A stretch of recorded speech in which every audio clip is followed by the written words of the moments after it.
Kota Sydney, Australia, menghentikan sejenak aktivitasnya. Duka masih menyelimuti negeri kanguru saat warga memberikan penghormatan terakhir kepada para korban penembakan di Pantai Bondi.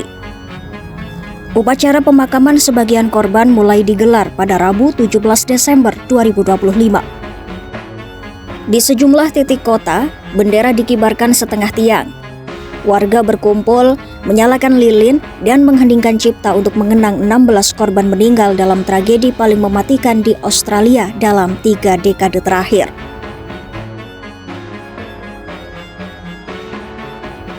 Perhatian aparat kini tertuju pada satu orang yang masih hidup dari insiden berdarah itu.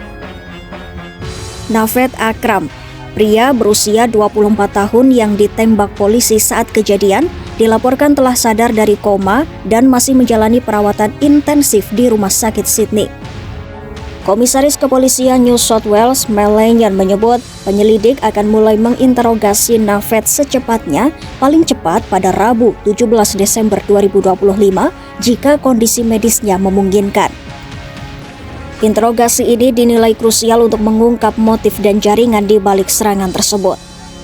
Sementara itu, ayah Naved, Sajid Akram, berusia 50 tahun, tewas di lokasi kejadian setelah terlibat baku tembak dengan polisi di Taman Pantai Bondi pada Minggu 14 Desember 2025.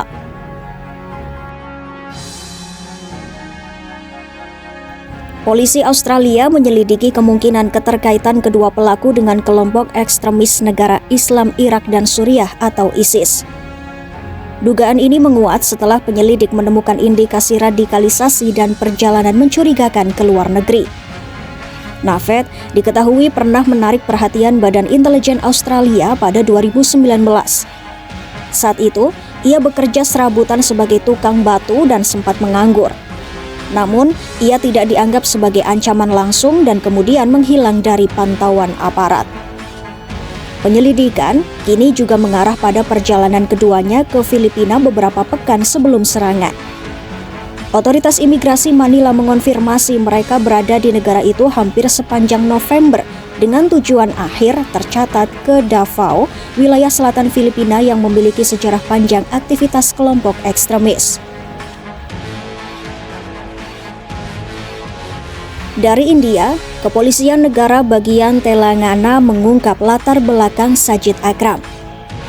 Ia berasal dari Hyderabad, menempuh pendidikan di bidang perdagangan, dan pindah ke Australia pada November 1998 untuk mencari pekerjaan.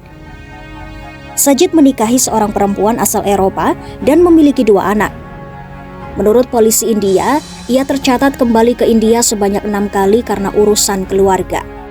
Aparat setempat menyatakan tidak memiliki catatan kriminal atas dirinya sebelum meninggalkan India. Kepolisian Telangana menyebut keluarga Sajid tidak mengetahui adanya pola pikir radikal. Hal ini tampaknya tidak terkait dengan India.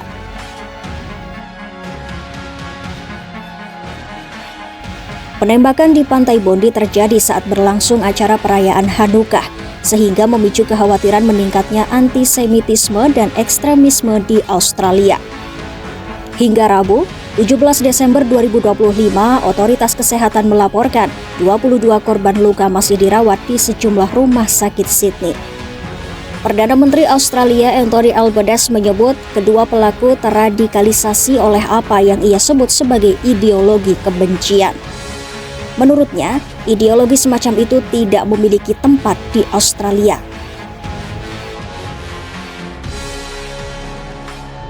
Di tengah tragedi, muncul kisah heroik Ahmed Al-Ahmed, pria yang berhasil merebut senapan dari salah satu pelaku. Aksi beraninya diyakini menyelamatkan banyak nyawa. Ahmed pun dijadwalkan menjalani operasi bedah akibat luka serius di tangan kirinya. Sementara itu, di Pantai Bondi pada Rabu 17 Desember 2025, para pengunjung dan perenang berkumpul dan mengheningkan cipta selama 1 menit. Mereka berdiri dalam diam, memandang laut, mengenang para korban. Di lain sisi, tragedi ini kembali membuka perdebatan soal kepemilikan senjata api di Australia. Aturan yang ada memungkinkan Sajid memiliki hingga 6 pucuk senjata. Padahal, Australia dikenal memiliki regulasi senjata yang ketat sejak tragedi Port Arthur pada 1996. Namun dalam beberapa tahun terakhir, tercatat peningkatan stabil kepemilikan senjata api pribadi. Pemerintah dan para pemimpin negara bagian kini sepakat untuk memperketat aturan kepemilikan senjata demi mencegah tragedi serupa terulang.